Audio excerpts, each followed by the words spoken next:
श्री स्वामी समर्थ मंडळी, आज आखाड महिन्यातला शेवटचा दिवस आणि आमच्याने या महिन्यातल्या सुवासिनी जीव घालायच्या राहिल्या होत्या, कारण आमच्या आजोबांना आजारी होते आणि या आहेत अहोंच्या मोठ्या ज्या की आमच्या आजोबांना भेटायला आलेल्या होत्या.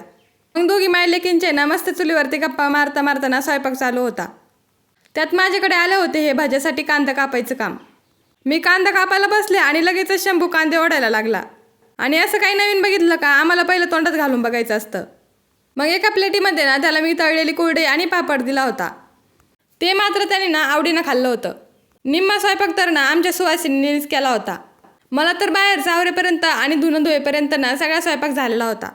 त्यात आमच्या या पाहुण्याबाईंना चुलीपासून हल्लेच नाहीत आणि सगळा स्वयंपाक ना चुलीवरतीच झाला होता. पोळे झाल्यानंतर ना सासूबाईंनी लगेचच गरम गरम भजे काढले.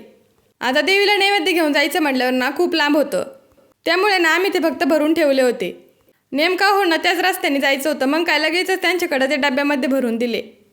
आता आमच्यापैकी कोणी जाणार नव्हतं, त्यामुळे आजीबाईने ना मला त्याला हळदी कुंकू लावायचं सांगितलं होतं. त्यानंतर लगेच सुवासिनीसाठी ना ताटं बनवून घेतले आणि असा झाला आमचा आखाड महिन्याचा शेवट.